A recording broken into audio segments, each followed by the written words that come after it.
आगे कौरवों की सारी सेना कौरव सब नष्ट हो गए। बड़े बड़े वीर पांडवों के भी वीर गति को प्राप्त हो गए। अंतिम समय भीमसेन की गदा के द्वारा जिनका जंघा तोड़ दी गई है, कौन? दुर्योधन। दुर्योधन समरांगण भूमि में मृत्यु का इंतजार कर रहा है। जिसकी जंघा टूटी है, मौत का समय है, मृत्यु का समय में है, समरांगण भूमि में समर भूमि में पड़ा पड़ा कर आ रहा है। जीवन का अंतिम समय है, शरीर छूटने वाला है।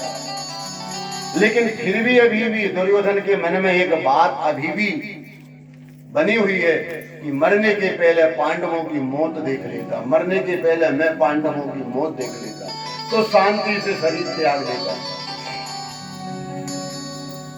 अभिमान यहां तक भी दूर नहीं हुआ है। लेकिन अब तो ऐसा है कि मेरी कोई कामना पूर्ण करने वाला कोई नहीं है, कौन करेगा?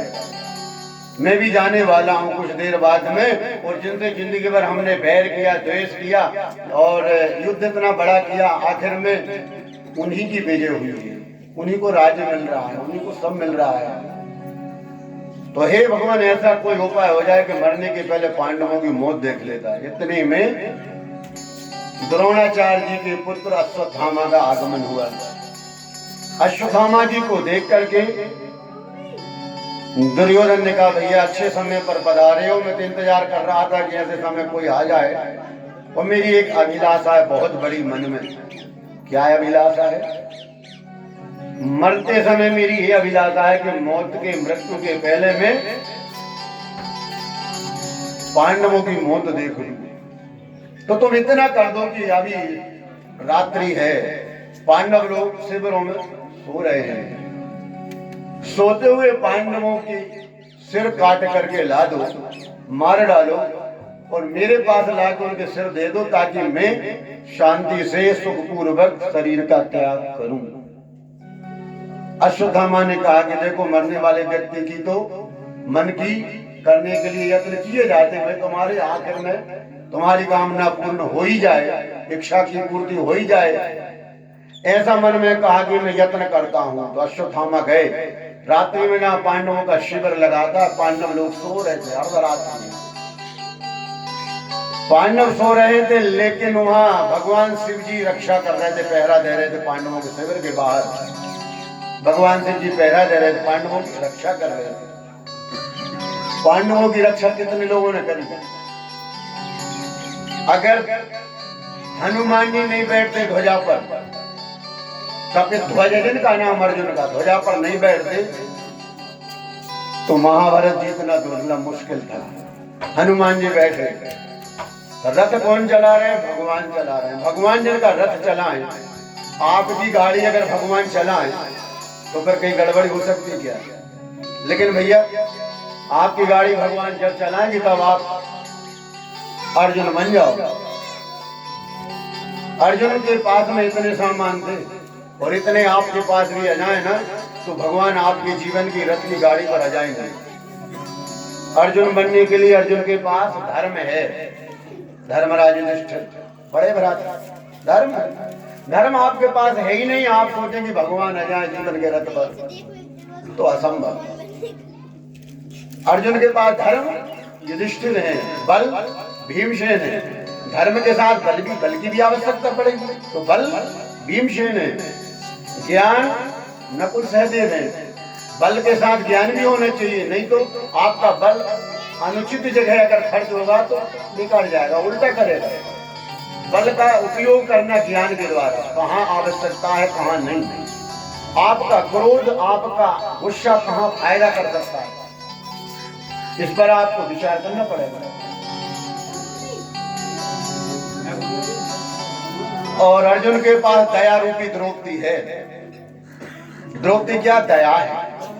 आपके पास दया हो जाए, आपके पास धर्म आ जाए, आपके पास में बल आ जाए, आपके पास में नकुल सहदेव ज्ञान आ जाए, तो आपके जीवन के रथ पर भगवान आके बैठ जाएंगे, रथ का संचालन करेंगे। भगवान शिव जी पहरा दे रहे हैं, भगवान शिव जी रक्षा कर रहे हैं रात में। दिन में कृष्ण भगवान जीवन की रक्षा कर रहे हैं पांडवों की। रात्रि में। लेकिन अश्वत्थामा जो है भगवान कृष्ण का, भगवान शिव जी का अवतार है अश्वत्थामा। शिव पुराण में 24 अवतारों में एक अवतार शिव जी का अश्वत्थामा है। अश्वत्थामा ने भगवान शिव जी भोलेनाथ से विनती की, बाबा जरा अंदर जाना है, क्योंकि भगवान भोलेनाथ की विनय करने में बड़े जल्दी प्रसन्न हो जाते हैं, देर नहीं लगता। भोलेनाथ ऐसे देखता है, जरा में प्रसन्न हो जाते हैं। एक बीलपत्री जरा सा जल चढ़ा दो, भगवान से प्रसन्न हो जाते हैं। जिनका आरती के बाद आप लोग विनय करते हैं, कर्पूर गौरम करुणावतारम संसार सारम भुजगेन्द्रहारम गौरम करुणावतारम संसार सारम भुजगेन्द्रहारम कर्पूर गौरम करुणावतारम संसार सारम भुजगेन्द्रहारम। आरती के बाद आप सभी लोग भगवान शिव जी की विनय करते हैं। कर्पूर गौरम करुणावतारम संसारधारम भुजगेन्द्रहारम सदा वसंतम हृदयारविंदे भवम भवानी शैतम नमामि। आप सब लोग विनय करते हैं भगवान भोलेनाथ। देखो ऐसे सहज सरल देवता हैं। एक बार एक सबर और सबरी माने शिकार करने वाले शिकारी, वो अपनी पत्नी को लेकर के, उसकी पत्नी ने कहा सबर से, पति से, शिकार करने वाले से, ब्याज से, बहेलिए से, कि मेरे परिवार के लोगों को 8-10 दिन से खाने को मांस नहीं मिला, मांस से खाते, तो तुम घर के मुखिया व्यवस्था करो ना। तो धनुष बाण लेकर के वो ब्याज घर से चला, एक तुंबे में जल लेके चला, पानी पीने को जंगल में जा रहा, मिला नहीं मिला, और धनुष बाण लेके जंगल में गया। जंगल में दिन भर घूमा, दिन भर फिरा, लेकिन उसको कोई भी शिकार, कोई जीव मिला ही नहीं। उसने सोचा मैं अगर घर लौट के जाऊंगा तो मेरे बच्चे इंतजार करेंगे, पिताजी आ रहे हैं, खाने का ला रहे होंगे कुछ, पत्नी इंतजार कर रही, माता पिता बूढ़े विचार कर रहे होंगे बेटा गया कुछ ना कुछ लेके आएगा और मैं खाली हाथ गया तो बड़ा दुख होगा। तो सोचा कोई बात नहीं, चाहे रात भर हो जाए। तो उसने क्या किया, सबर ब्याज ने एक झाड़ पर बैठ गया, जहां जंगल में एक तालाब था, जलाशय, सरोवर था। उसने सोचा रात्रि में कोई ना कोई जंगल का जीव पानी पीने जरूर आएगा, और मैं यहाँ वृक्ष पर बैठा हूँ, धनुष बाण के द्वारा एक जीव मार करके घर के लोगों की भूख दूर करूंगा।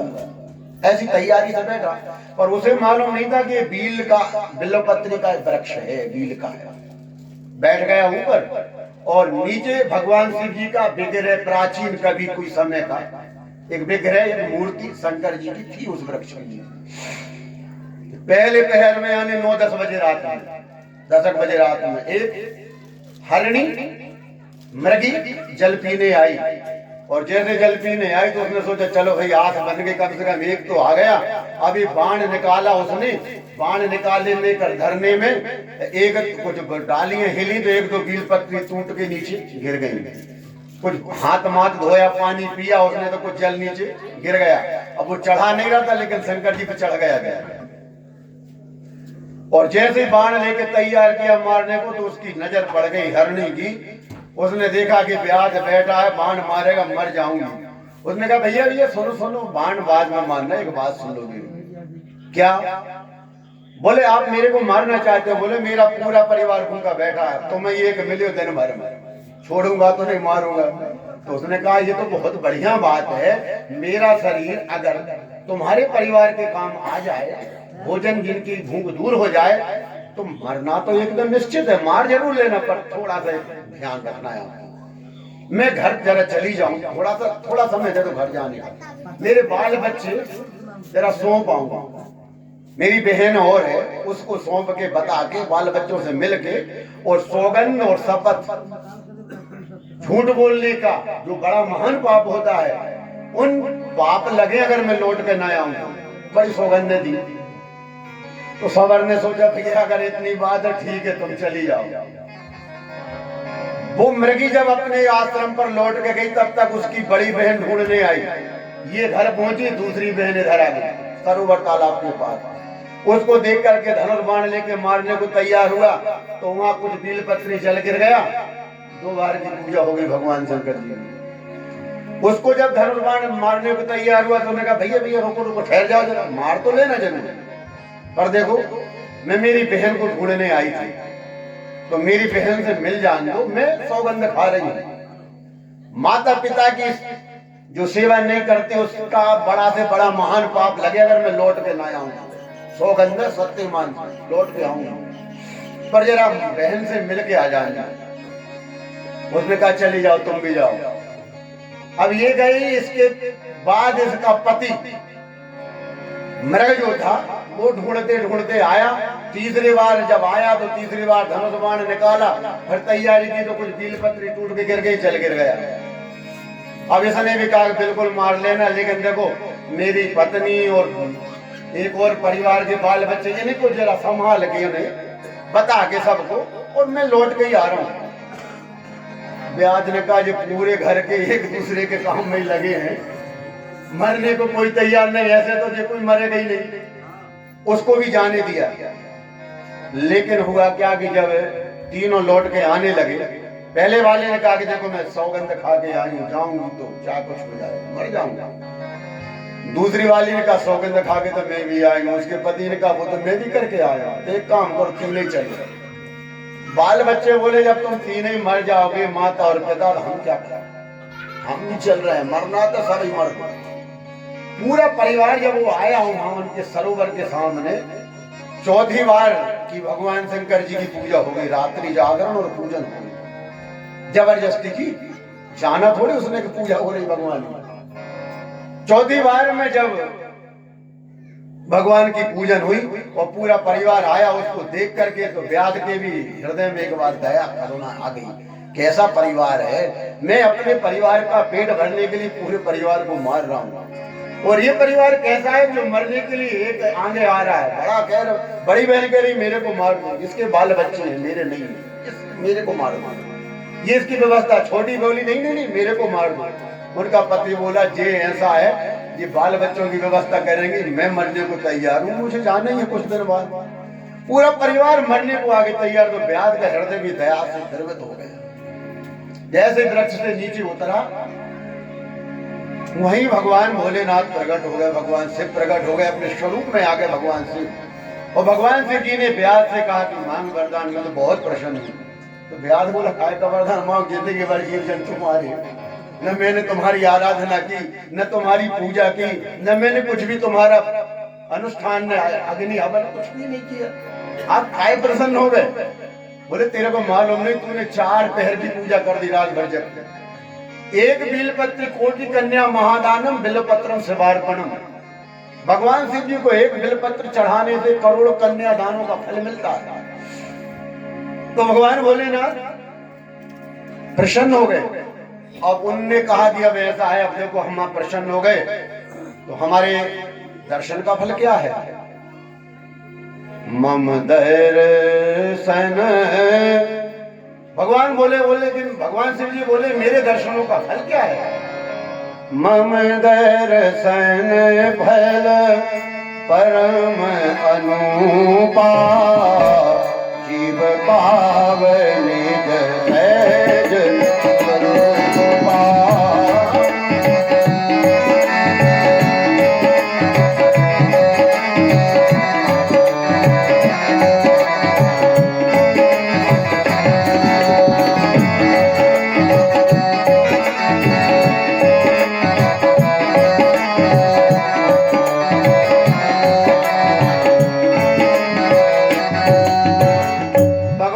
दर्शनों का फल जीव को अपने सहज स्वरूप का ज्ञान हो जाता है।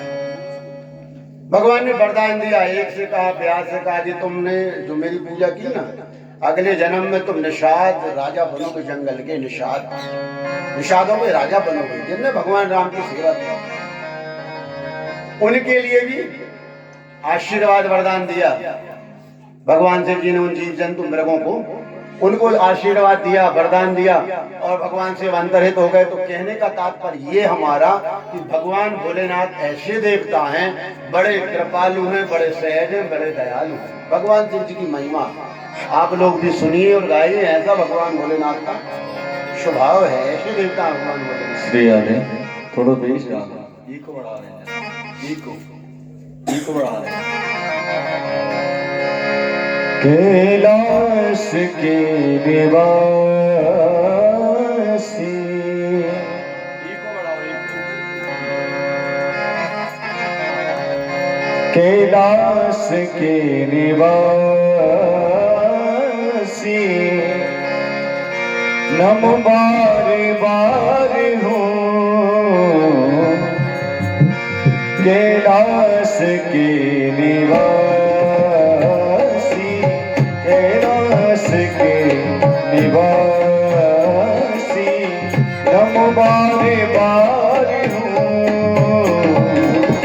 कैलाश के निवासी, नम बार बार हो आयो शरण तिहारी, आयो शरण तिहारी, भोले तार कर लो कैलाश के निवासी, नम बार बार हो आयो शरण तिहारी, आयो शरण तिहारी, भोले तार कर दो कैलाश के निवासी।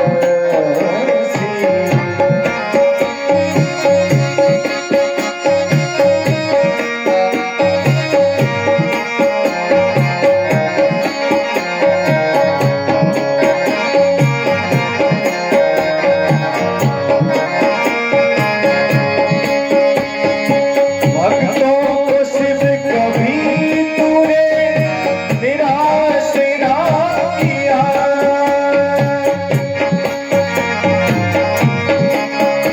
ओ भक्तों को शिव कभी तूने निराश ना किया, महाराज से जो चाहो वरदान दे दिया,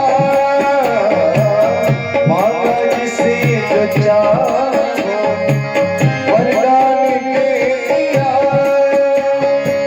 बड़ा है तेरा कायजा, बड़ा है तेरा कायजा, बड़ा दाता है तू कैलाश के निवासी, नम बार बार हो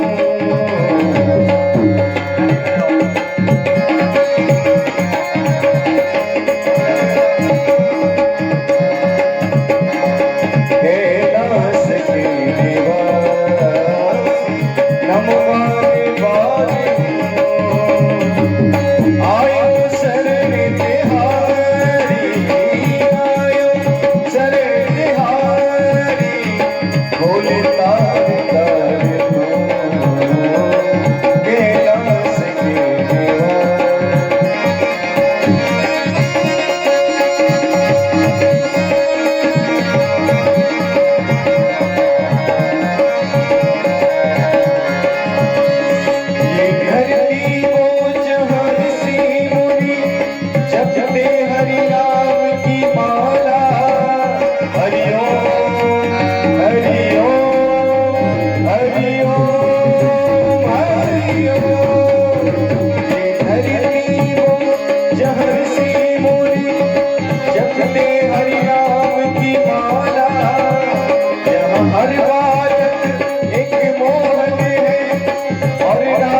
भारत देश तेरा,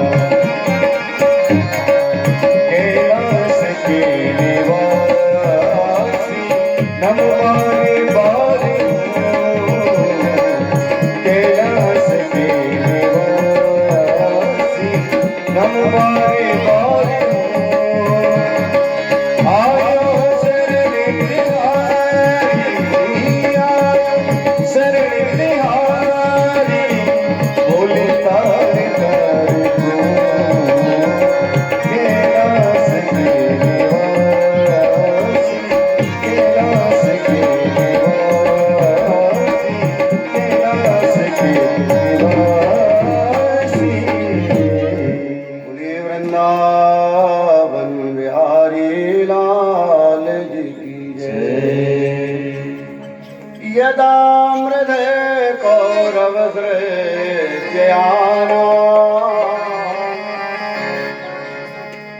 कथा जो हम आपको सुना रहे थे कि जिस समय पांडवों के शिविर में अश्वत्थामा पहुंचे, भगवान शिव जी की विनय की तो शिव जी की आपको महिमा सुनाई। ऐसे देवता भगवान भोलेनाथ प्रसन्न हो गए और अश्वत्थामा को अंदर जाने का मार्ग दे दिया, शिविर में अंदर चले जाने के लिए। रात्रि का समय था, अंधकार था, देखने में बिल्कुल पांडवों जैसे प्रतीत हो रहे थे। द्रौपदी के 5 बेटे सो रहे थे, पांडवों जैसे थे। क्यों? आत्मा वही जायते पुत्रा, पिता ही पुत्र के रूप में जन्म लेता है, पिता ही पुत्र की प्रति छाया है, पुत्र ही पिता की प्रति छाया है। तो देखने में बिल्कुल पांडवों जैसे लग रहे। 5 बेटे थे, 5 गिनती में भी 5 थे। तो जल्दी में शीघ्रता में उसने अश्वत्थामा ने जल्दी से 5 ही बेटों के सोए हुए शिरों को काटा और वस्त्र में बांध करके लेके समरांगण भूमि दुर्योधन के पास आ गए। रात दुर्योधन के आगे रख दे लो भैया 5 ही पांडवों से। दुर्योधन तो बहुत प्रसन्न हो गया भैया, जिन पांडवों से युद्ध के लिए इतना लंबा चौड़ा युद्ध हुआ, इतने वीर चले गए और इतना सब कुछ लेकिन नहीं मार पाए, लाक्षागृह में जलाया, जहर खिलाया दुनिया का। आखिर में अंतिम में मेरे मौत के पहले तुमने ये मेरा बड़ा प्रिय कार्य कर दिया, बड़ी प्रसन्नता से प्राण त्यागूंगा। दुष्टों का स्वभाव कैसा रहता है? ओले जो देखे आपने, उपल वृष्टि ओले, ये जब गिरते हैं तो खुद भी नष्ट होते हैं, दूसरों को भी नुकसान करके जाते हैं, खुद भी मर जाते हैं, फायदा कुछ नहीं होता। खल प्रकृति के व्यक्ति जो होते हैं, जिनका वर्णन है, खल बिन स्वार्थ पर अपकारी, अहि मूसक सुन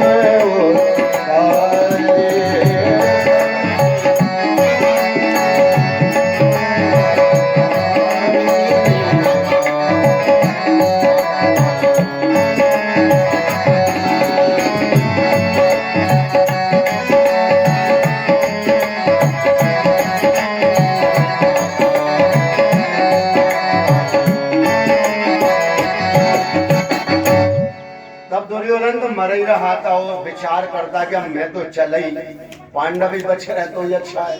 लेकिन पांडवों के सिर एक एक करके पत्थर पर फोड़े दुर्योधन। 5 सिर जब टूट गए तब तो अश्वत्थामा से कहा कि गलत है, ये पांडवों के सिर नहीं है, पांडवों के बेटे हैं। अब यहाँ तो भागवत जी में बताया कि उसको दुख हुआ, वैसे ऐसे लोगों को कोई दुख नहीं होता। अगर दुख वाले होते थे तो ना अन्याय नहीं करते, अनीति नहीं करते। लेकिन दुख इसलिए हो रहा था कि अब कुल में कोई बचे ही नहीं, यही थे बस जो हमारे लिए भी गति देते और सबको देते, इसलिए थोड़ा सा दुख उसको हुआ। और दुख मना तो उसने भी अपने प्राण त्याग दिए। मर जाने के बाद अश्वत्थामा भी चले गए गंतव्य को। लेकिन प्रातः काल सुबह जब हुआ, प्रातः काल क्या हुआ देखा, माता शिशु नाम निधनानी निधनं सुतानां निशम्य घोरं परितप्यमाना तदा तदा वास्व कलाकुलाक्षी तां सान्त्वयत्र किरीटमाली।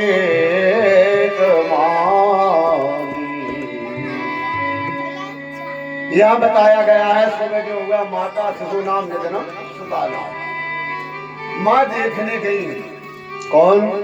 द्रौपदी। द्रौपदी ने जाके देखा 5 बेटों को रात में भोजन पानी करा के बिस्तर पर सुला के आई। आज क्या हो गया कि मेरे 5 बेटे किसी ने मार डाले। 5 बेटे मर गए, जिनके शरीर में कबंध धड़ भर पड़ा है, सिर ही नहीं। हृदय करुण क्रंदन करती, रोती बिलख रोई जब द्रौपदी, तो सारे पांडव एकत्रित हो गए। पांडव लोग आ गए, परिजन आ गए, भगवान आ गए। क्या हो गया? किसी ने हमारे 5 बेटे सोते हुए मार दिए। जिस माँ के 5 बेटे मर जाए वो रो ना तो क्या करे? वैसे ही रोने का। लेकिन अर्जुन ने कहा नहीं, द्रौपदी रोना नहीं, रोना बंद करो। जिस भी व्यक्ति ने हमारे 5 बेटों का वध किया है, दुनिया में कहीं भी क्यों ना हो, कितना वीर हो, लेकिन आज मेरे बाण से नहीं बचेगा, मार डालूंगा। तुम्हारे सामने पकड़ करके उस आताताई को खड़ा कर दूंगा। जो भी सजा देना है। भगवान राम और अर्जुन 2 व्यक्तियों के जैसा दुनिया में कोई वीर नहीं हुआ। धनुर्विद्या में बड़ी ऐसा कोई वीर नहीं हुआ धनुर्विद्या में जैसे ये 2 वीर हुए। विशेषता क्या थी? तूने नहीं तो सरा करेण 10 धार। इनके तूणीर में बाण एक रहता था, हाथ में ले तो 10 हो जाए। संधान काले शतम, बाण को जब धनुष पर रखे तो 100 हो जाएंगे। अंते अरब खरब बाण निकले, शत्रु तक पहुंचते पहुंचते वो एक बाण खरब अखरब हो जाएगा और अपना कार्य करके वापस एक का एक। इसलिए शब्द साची धनंजया कहा है। धनुर्विद्या में इनके जैसे कोई वीर नहीं हुए। बाएं हाथ से, दाएं हाथ से, जीभ से, पांव से धनुर्विद्या का बड़ा ज्ञान है।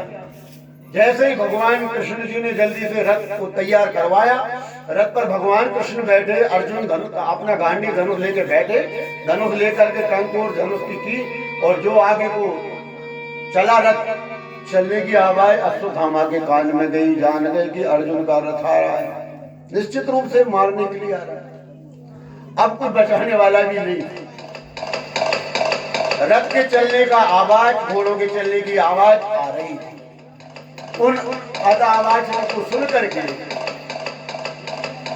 धनुष की टंकार सुन करके जान गए कि निश्चित रूप से अर्जुन आ रहे हैं। इतने में अर्जुन के रथ वो दौड़ा प्राण बचाने को अश्वत्थामा, लेकिन अर्जुन के रथ से ज्यादा कहां दौड़ा। समीप में रथ आया, देखा, तब तो जान गया कि अब एक ही उपाय है, अब बचना है तो ब्रह्मास्त्र का उपयोग करना। ब्रह्मास्त्र संसार का नष्ट करने वाला साधन, संसार को मिटा देने वाला। तो ब्रह्मास्त्र चलाना आता था, वापस करना नहीं आता।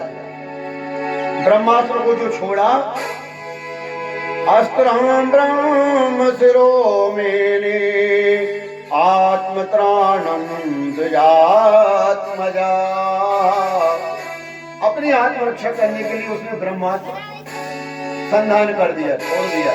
मैं बच जाऊं, दुनिया मरे मर जाए।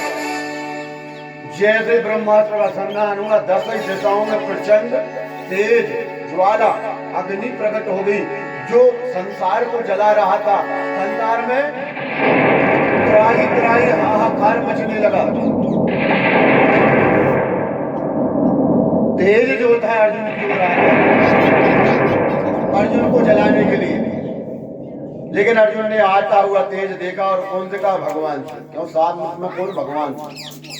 भगवान से कहा, भगवान कृष्ण कृष्ण महाबाहो भक्ता नाम भयंकर करा, तुम्हें को दह्य मानाना मकवर गो से संतता। हे भगवान, रक्षा करो रक्षा करो रक्षा करो, भक्ता नाम अभयं करा, भक्तों को अभय प्रदान करने वाले रक्षा करो संसार की ओर मेरी, ये तेज जो आ रहा है ये रक्षा करो। साथ में भगवान प्रकाय की दिक्कत है, कौन क्या बिगाड़ सकता है जो जिनकी रक्षा भगवान करे। वर्णन क्या है, सीमे की चाप सकय को उतासो, बड़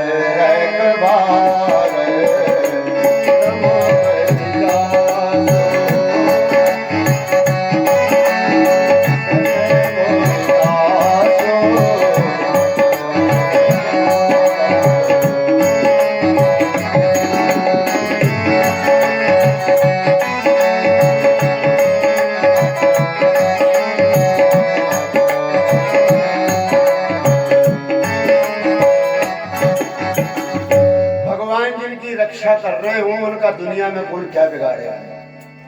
जो भगवान से विनय की तो भगवान बोले अर्जुन देखो ऐसा है, मेरी आवश्यकता नहीं है, अभी तुम्हारे पास धनुर्बाण है, ये अश्वत्थामा का ब्रह्मास्त्र संसार को जला रहा है ना, इसको चलाना आता वापस करना नहीं।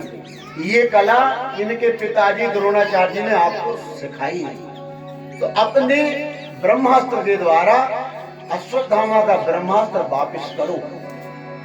जैसे किसी को कहते ना सर्प अगर काट दे तो सर्प के जहर का इंजेक्शन लगाना पड़ता है, कांटे से ही कांटे को निकाला जाता है, एक रीति है। ऐसे ही उसको ब्रह्मास्त्र को वापस करने के लिए ब्रह्मास्त्र की आवश्यकता थी, तो भगवान के कहने से ब्रह्मास्त्र अपना संधान करके और ये अश्वत्थामा के ब्रह्मास्त्र को शांत किया, अर्जुन ने वापस किया। जैसे ब्रह्मास्त्र शांत हुआ, अग्नि ज्वाला इत्यादि एकदम शांत हो गए। जल्दी से अर्जुन ने अश्वत्थामा को पकड़ा, पकड़ने के बाद रस्सी से दोनों हाथ बांधे और अपने रथ भर लेकर के वापस आए। कहाँ वापस आए? जहाँ पूरे पांडव शिविर में खड़े थे, इंतजार कर रहे, द्रौपदी आदि सब, भीमसेन सब ला करके अश्वत्थामा को सभा में खड़ा किया। अर्जुन ने भगवान से कहा भगवान बताओ क्या कर रहे हो, इनको क्या सजा दें? नीचा सिर करके समाज में नीचा सिर करके खड़े थे अश्वत्थामा। सिर नीचा इसलिए किए थे कि हमसे जब कोई काम बुरा बन जाए तो समाज में सिर झुक जाता है, तो समाज में सिर न झुके ऐसे काम करें हम जिसमें हमको नीचा न देखना पड़े। समाज में गुरु पुत्र हैं, ज्ञानी हैं, सब कुछ है, इसके बाद ऐसा काम किया कि आज समाज में सभा में नीचा सिर, लज्जा के कारण नीचा सिर करके नजर नहीं मिला पाया। ऐसा काम मत करो कि किसी से नजर न मिला सके। अश्वत्थामा ऐसे खड़े थे। भगवान से पूछा, भगवान बोले देखो ऐसा है भैया, ब्राह्मण जो है अवध है, ब्राह्मण के वध करना उचित नहीं, पर आताताई को बिल्कुल नहीं छोड़ना चाहिए, आताताई का वध अवश्य करना चाहिए। भगवान ये कह रहे थे मत्तम प्रमेत उन्मयतम सुप्तम बालम स्त्रियं जड़ं।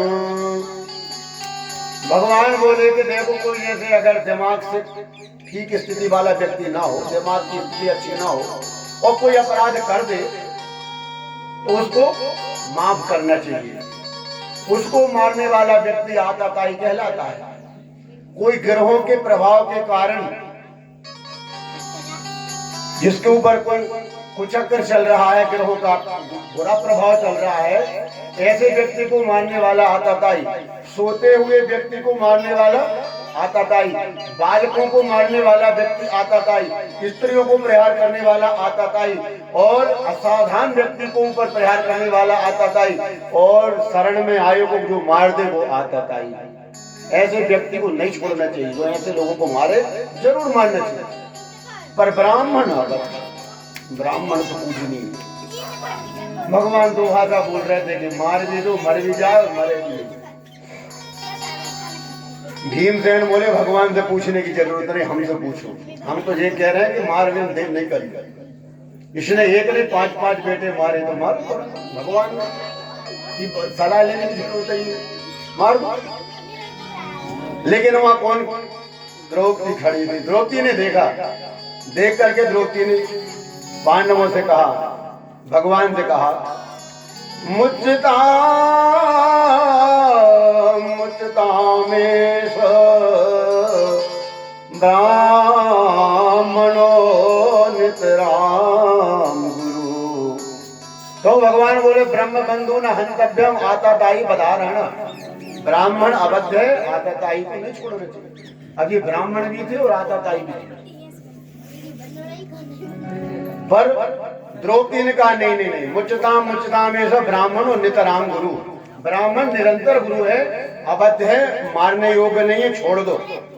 क्यों छोड़ दो? इसलिए द्रौपदी ने कहा इसलिए छोड़ दो कि देखो, पहली बात तो ये कि इनके मारने से मेरे बेटे नहीं मिल रहे, इनके मारने से मेरे बेटे बाप ऐसा जाए तो मारना उचित है, तो इनके मारने से मेरे बेटे तो मिल नहीं रहे। दूसरा, मेरे अभी पति हैं, संतान आगे भी उत्पन्न हो सकती है, लेकिन इनके पिताजी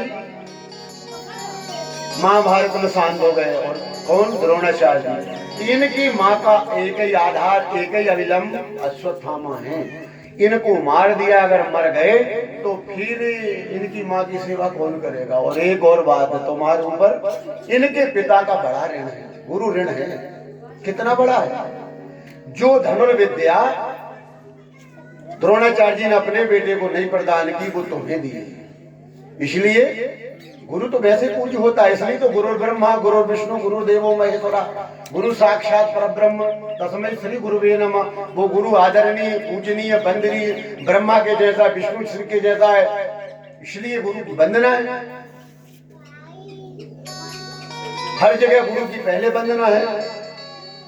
वंदऊ गुरु पद पदुम परागा, सुरुचि सुबास सरस अनुरागा। वंदऊ गुरु पद पदुम परागा, सुरुचि सुबास सरस अनुरागा। वंदऊ गुरु पद पदुम परागा, सुरुचि सुबास सरस वंदना है, वंदनीय, पूजनीय। गुरु बिन भवनिधि तरह के कोई, जो बिरंज शंकर कम कोई। कितने भी ज्ञानी हो जाए, लेकिन बगैर गुरु के भवनिधि भवसागर से नहीं कर सकता व्यक्ति। गुरु की आवश्यकता है।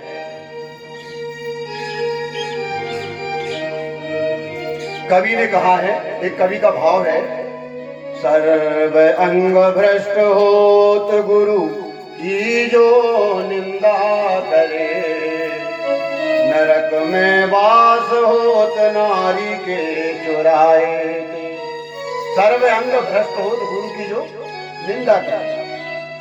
गुरु निंदन करने वाला, निंदा करने वाला व्यक्ति सर्वांग भ्रष्ट हो जाता है। इसलिए गुरु की निंदा ना करें।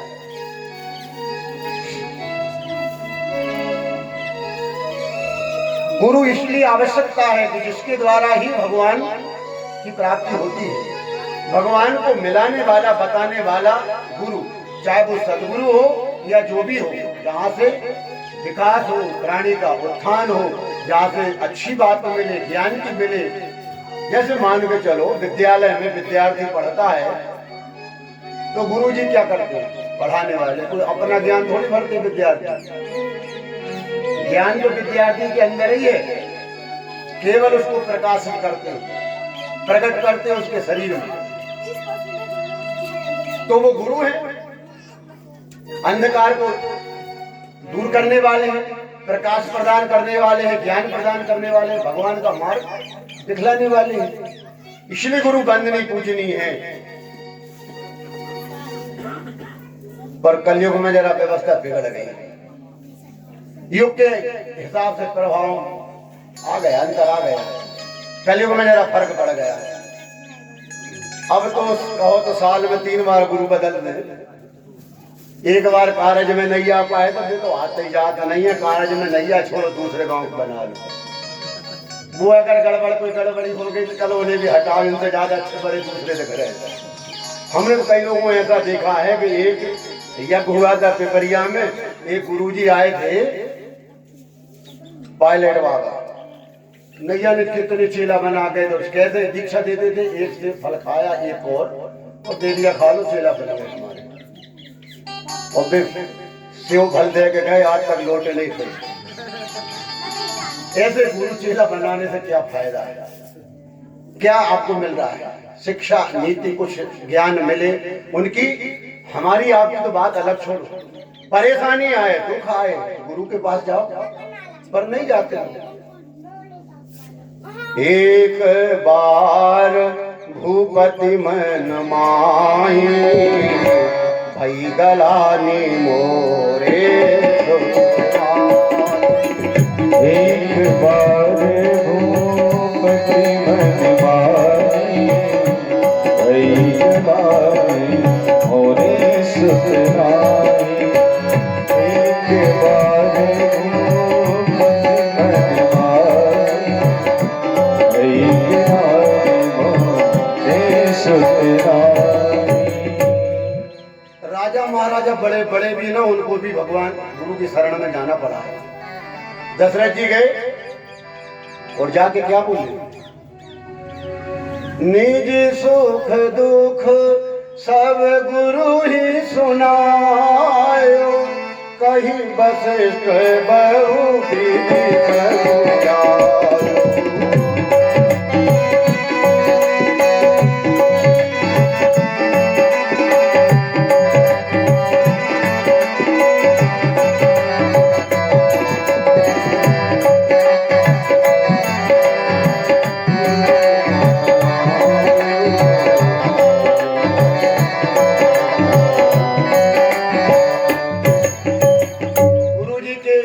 गए कि नहीं वशिष्ठ जी के पास, तो समाधान निकला, समस्या का समाधान निकला।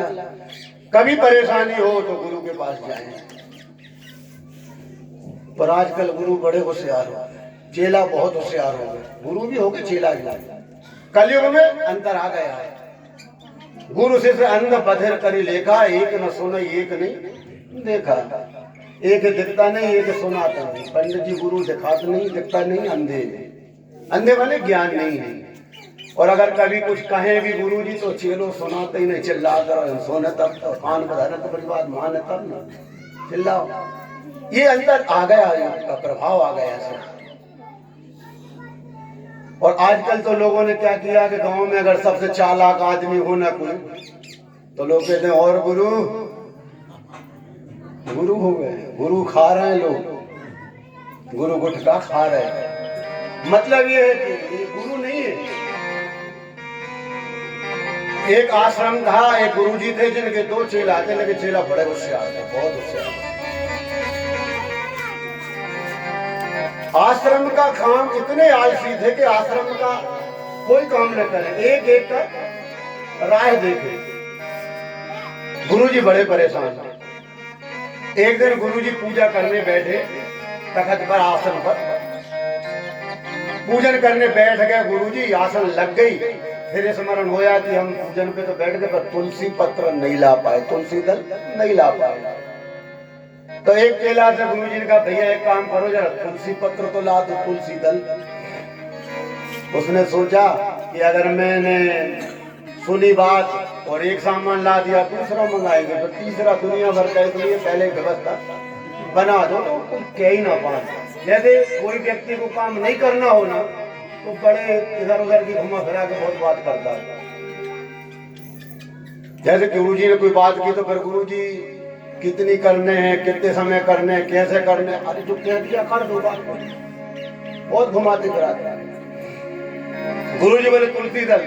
उसने कहा गुरुजी तुलसी तो मैंने देखी नहीं कैसी है। चेला बोला तुलसी मैंने देखी नहीं। गुरुजी बोले तुलसी नहीं जानता? बोले नहीं। अब इसने सोचा कि मैंने तो बोल दिया कि तुलसी मैं जानता नहीं। दूसरा जो चेला बैठा था उसने सोचा कि अब नंबर मेरा ही आएगा, गुरुजी मेरे से कहेंगे तू जानता तू नहीं। तो वो इससे ज्यादा चालाक चतुर था। उसने कहा तेरे को मालूम नहीं तुलसी कैसी होती है, तो तेरे लंबे पत्ता होते जैसे। अच्छा लंबे लंबे, कोई तुलसी ले। गुरु जी जान गया मतलब जे भी चेला नहीं गुरु है इससे ज्यादा बड़ा, तभी तो इतने लंबे पत्ता कह रहा नहीं जान का तोड़ गला। तो इससे तो कहना ही दर्द बेटा ये नहीं कहना चाहिए, मतलब मैं नहीं कर रहा। तो दोनों बोले गुरु जी बोले दोनों से तुलसी नहीं जानो, बोले नहीं।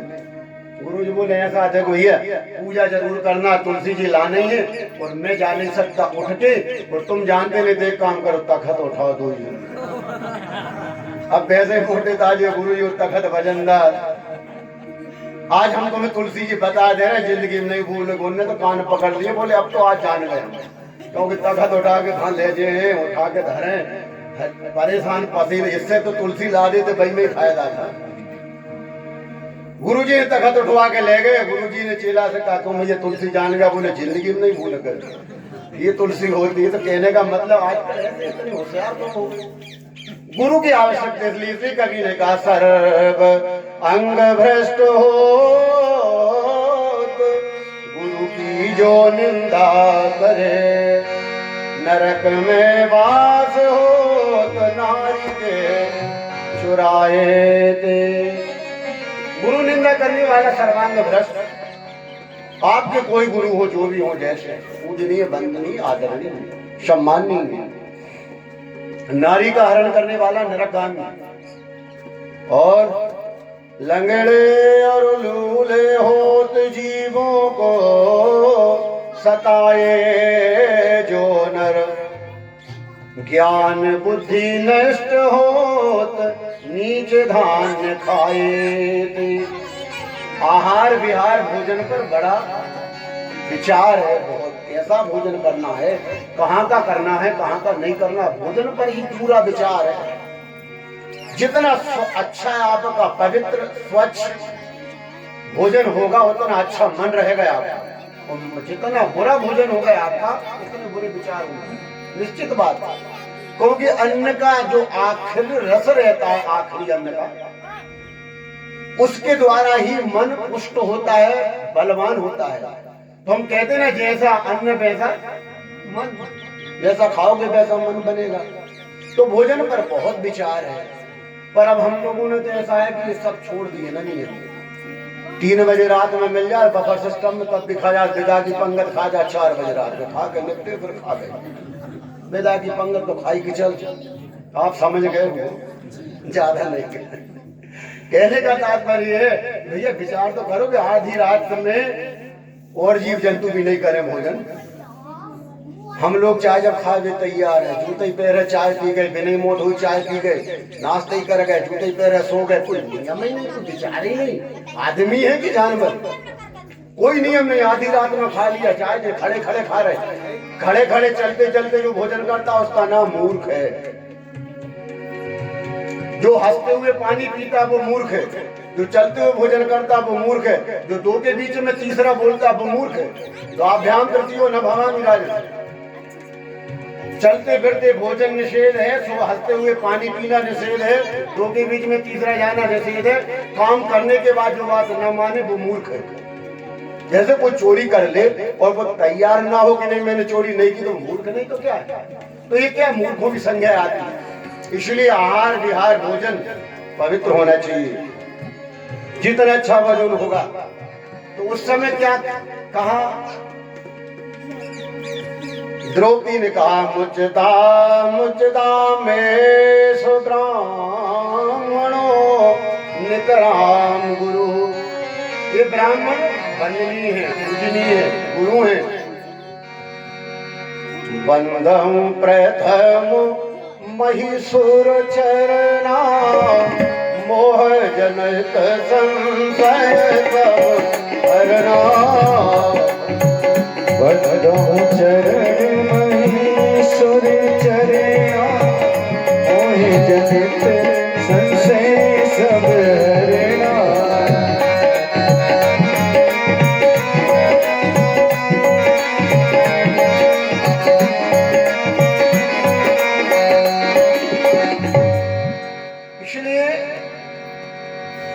द्रौपदी ने कहा गुरु पुत्र है, ब्राह्मण है, अवध है, पूजनीय है, सम्मानीय है।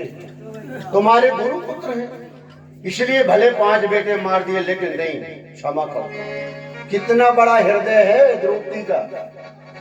हमारे को एक चाटा मार दे तो 5 मारने की तैयारी में रहते, बदला प्रतिशोध। लेकिन जिनके 5 बेटे मार दिए, मर गए, वो द्रौपदी भी दया है, वो द्रौपदी भी क्षमा कर रही है और कह रही नहीं, मुचताम ऐसा ब्राह्मण हो नितराम गुरु, ये हमारे गुरु हैं, ब्राह्मण हैं, अबद्ध हैं, पूजनीय, छोड़ दो, मुक्त कर दो, हाथ छोड़ो। हाथ जब छोड़ दिया गया तो भगवान की बात जान गए अर्जुन। भगवान कह रहे थे कि ब्राह्मण अबद्ध है, लेकिन आताताई वध योग है, आताताई को तो मारना ही चाहिए। भगवान की बात जान गए। अर्जुन ने अपनी तलवार के द्वारा अश्वत्थामा के माथे पर जो मणि लगी है वो मणि निकाल के अपने पास रख ली। तलवार से अपना अश्वत्थामा का सिर का मुंडन कर दिया। समाज में प्रतिष्ठित व्यक्ति का अपमान हो जाना मरण तुल्य कष्ट है, मरने के जैसा दुख पुष्ट होता है। दुनिया में कई प्रकार के दुख होते हैं, लेकिन जाति अपमान के जैसा यद्यपि जग दारुण दुख नाना, सबके अधिक जाति अपमाना।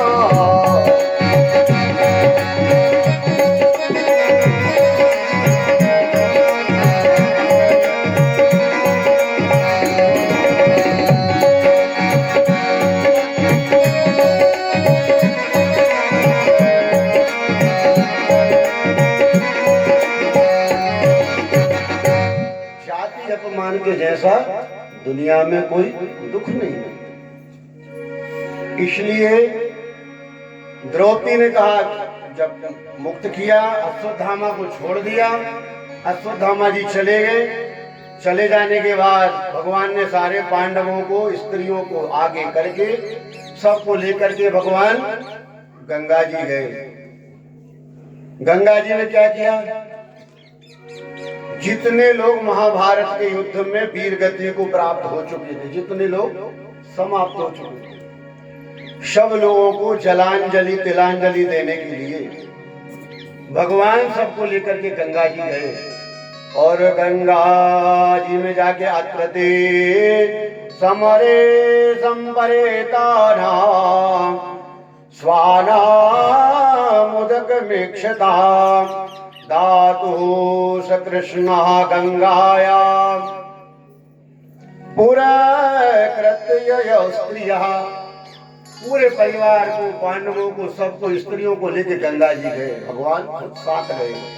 गंगा जी में जाकर के सब लोगों ने गंगा मैया का दर्शन, स्नान, अपने अपने परिवार के लोग जो वीर गति को पा चुके, उनको जलांजलि जल तिल लेकर के, तिल डाल के जल में और अंजलियां भर भर के जल दिया। सब अपने अपने परिवार के लोगों का स्मरण करके वहां थोड़ा दुख मनाया, रोए भी, कष्ट हुआ, सबको याद स्मरण किया। भगवान ने सबको सांत्वना दी, समझाया, लेकर के वापस आ रहे थे गंगा स्नान के बाद। पांडवों को रास्ते में क्या हुआ? अश्वत्थामा तो चला गया, लेकिन उसके मन में अभी प्रतिशोध था, बदला। अश्वत्थामा ने फिर बाण छोड़े, 5 बाण छोड़े, 5 ही पांडवों को मारने के लिए।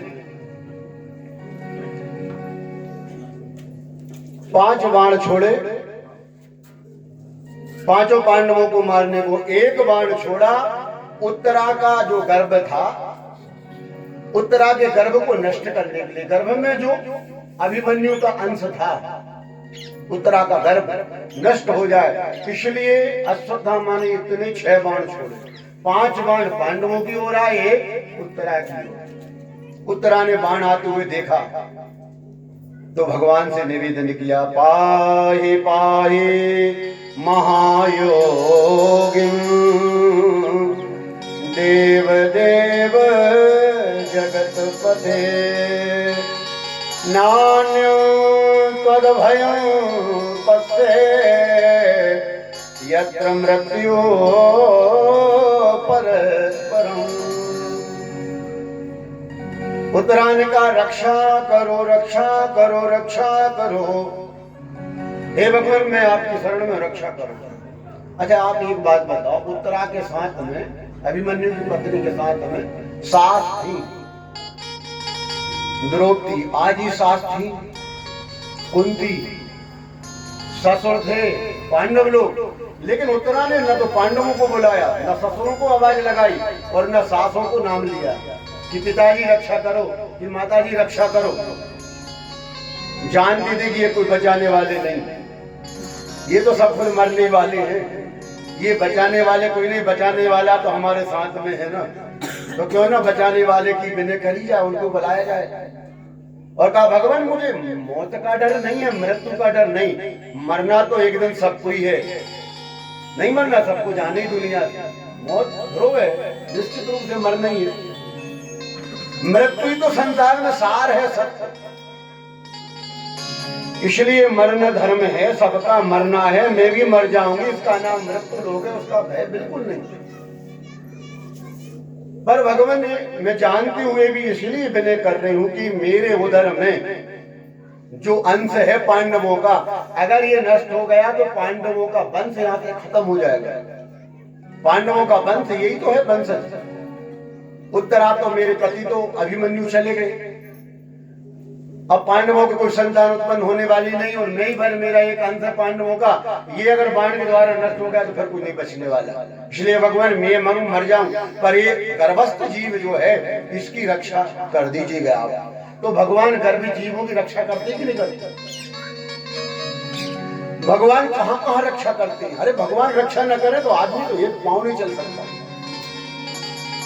वैसे जरूर हम सोचते हैं कि नहीं एक काम करो, रात में सो रहे हैं तो बगल में एक लाठी लेते सोच है, आदमी तैयारी करके आ जाए मौका बखत पे तो, लेकिन हकीकत में कुछ नहीं कर सकते आप।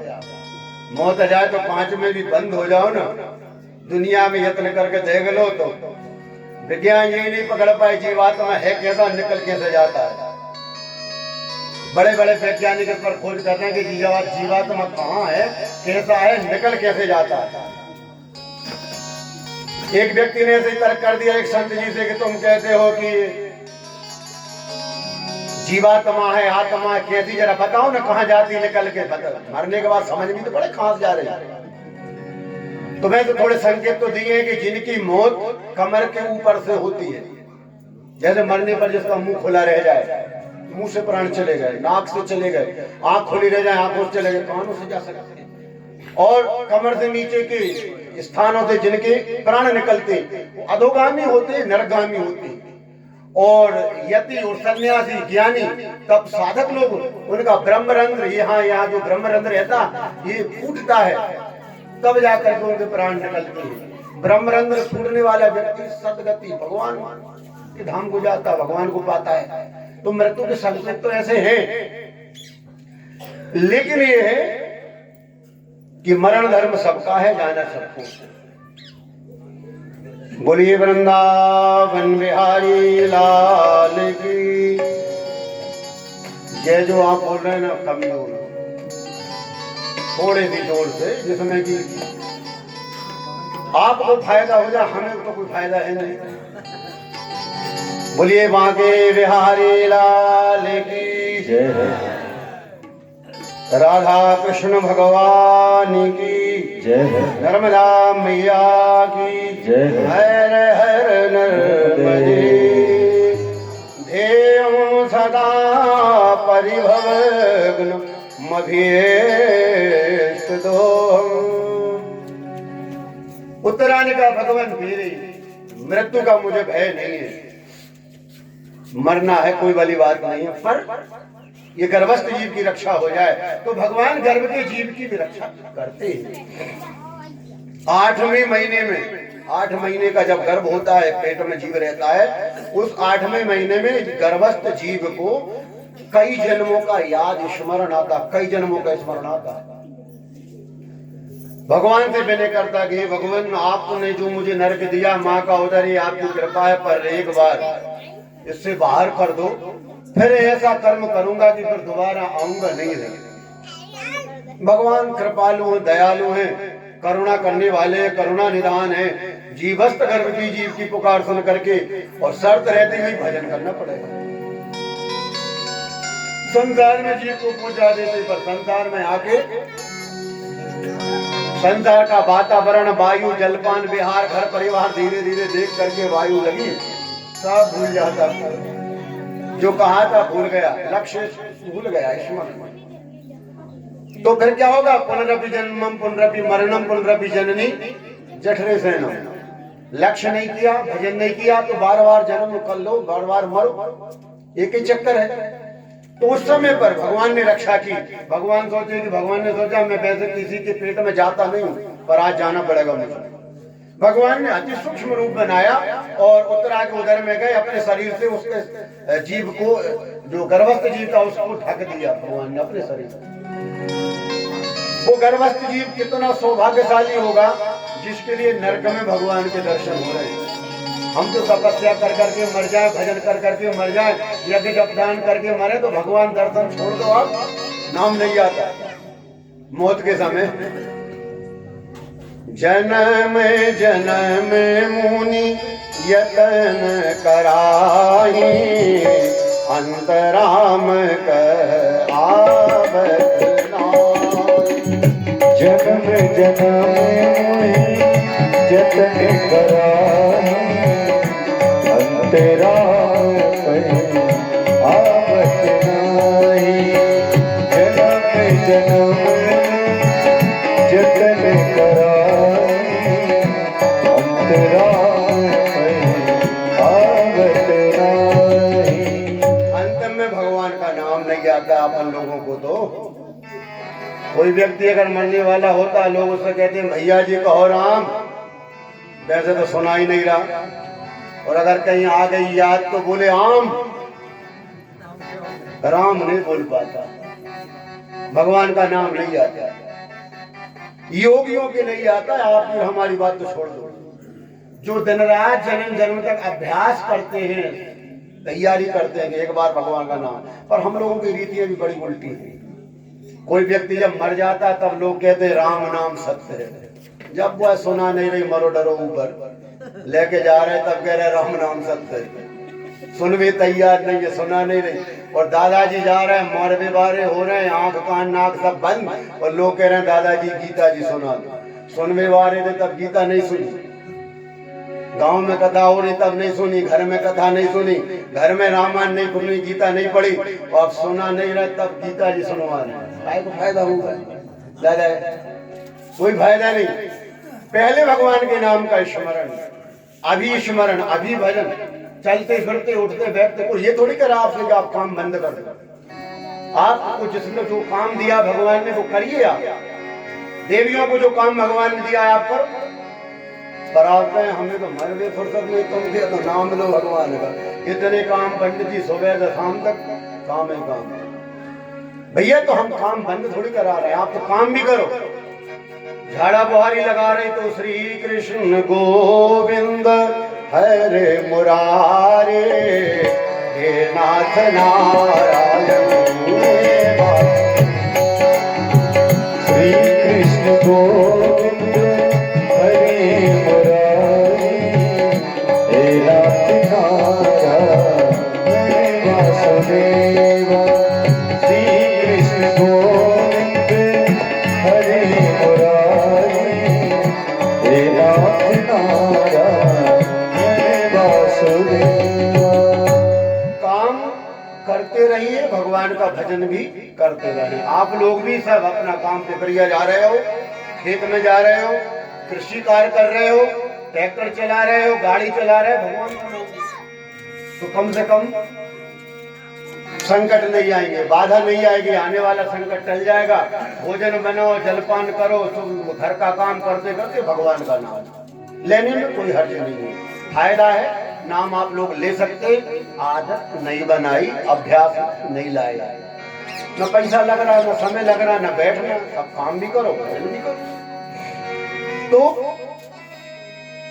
ऐसा जीवात्मा जिसकी नरक में भगवान का दर्शन, भगवान ने रक्षा की, रक्षा करके पांडवों की रक्षा की, बाहर आए और बाहर आने के बाद में अब भगवान सबको लेके घर गए। घर ले जाकर के बाद में पांडवों ने भगवान से कहा कि देखो अब चलना है कहां?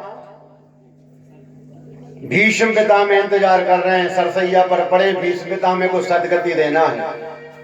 इति मति प्रजाद्रोहा सर्वधर्म विवेशया। सरसैया पर पड़े भीष्म जी इंतजार कर रहे हैं, भगवान की राय देख रहे हैं। उत्तरायण सूर आए तब मैं अपने शरीर का त्याग करूंगा। अभी उत्तरायण हुई, कल परसों संक्रांत के लड़कों वाली धरे हूं घर पर, रात में पंडित खा रहे थे। मतलब ये संक्रांति से ही सूर्य उत्तरायण होते हैं। अब गर्मी बढ़ेगी, धीरे धीरे सूर्य इधर को आएंगे, ताप होगा, ऊपर आएंगे, दूर से जरा दक्षिण में। तो उत्तरायण में आए भीष्म जी। इतने दिन तक सरसैया पर बाण लगे, शरीर में विदा है, रुधिर एक एक बूंद रक्त गिर रहा है धरातल पर। लेकिन कैसे संसार में लोग हैं जो इच्छा मृत्यु वाले हैं, चाहे तो एक कष्ट न भोगे, शरीर छोड़ सकते हैं, इच्छा मृत्यु। लेकिन भीष्म जी ने सोचा कि मेरे जीवन में, मेरे जन्म में मैंने कोई पाप किया नहीं, लेकिन जो भी किया उसका प्रायश्चित इसी जन्म में हो जाए, अगले खिलाने न रहे, फिर न भोगना पड़े। एक ही अपराध बन गया कि मेरे सभा में रहते हुए भी द्रौपदी के वस्त्र का हरण किया गया। ये अपराध का एक रक्त बिंदु मेरा धरातल पर गिर जाए ताकि पाप से मुक्ति मिल जाए, धुल जाऊंगा। भगवान पांडवों को लेके गए। पांडवों से जाके भगवान ने जब पहुंचे ना तो भीष्म जी ने सबका स्वागत किया। आप कहें कैसे स्वागत किया? बड़े सरसैया का स्वागत नहीं, मन ही मन मानसिक पूजा होती भगवान की, जिसमें कोई सामान नहीं लगता, कुछ नहीं लगता। मन ही मन में भगवान का मन से स्वागत किया, मन से सम्मान किया, मन से आसन दी, मन से भगवान से विनय की विराजे, भगवान आसन पर विराजे। और भगवान से कहा जरा आपका जैसा स्वभाव वैसे खड़े हो जाओ। भगवान कृष्ण की प्रतिमा आपने देखी होगी, 3 जगह से टेढ़े भगवान, पैरों के यहाँ से, घुटने के यहाँ से, कमर के यहाँ से, गर्दन के यहाँ से। भगवान कृष्ण 3 जगह से टेढ़े हैं। 3 जगह से अकेले भगवान ही टेढ़े नहीं, भगवान की लीला कृष्ण जी की भी टेढ़ी है। और इतनी टेढ़ी नहीं, नाम भी टेढ़ो। कृष्ण कृष्ण लिखो, आप का बनाओ, का में इधर से इधर और नीचे से ऐसे चले जाओ, उल्टे सीधे जीव उलट पुलट हो जाए, उसका नाम कृष्ण। राम तो सीधे से कह दो राम, लेकिन कृष्ण। तो भगवान कृष्ण 3 जगह से टेढ़े हैं, लीला भी टेढ़ी है भगवान की। भगवान के सुंदर का भगवान आपका स्वभाव मुस्कुराते हैं, आप मधुर, इसलिए भगवान जरा टेढ़ा चरण करके खड़े हो जाओ। अंतिम समय, मृत्यु के समय इतना गोविंद कर दो कि तुम्हारे दर्शन करते, तुम्हारे से मन लगा करके और मैं अपनी वृत्तियां पूरी खींच करके आपके चरणों में मेरी मति बुद्धि लगा करके मैं शरीर का त्याग कर दूं। इतना तो करना स्वामी, जब प्राण तन से निकले, इतनी व्यवस्था कर दो कि मेरे प्राण उस समय निकले जब मैं आपके दर्शन करूं, गंगा का जल मिल जाए, तुलसी दल मिल जाए, आपका चरण दर्शन करके शरीर इतना तो करना स्वामी, इतना तो करना स्वामी, जब प्राण तन से निकले, इतना तो करना स्वामी, जब प्राण तन से निकले, गोविंद नाम लेकर, गोविंद नाम लेकर, जब प्राण तन से निकले,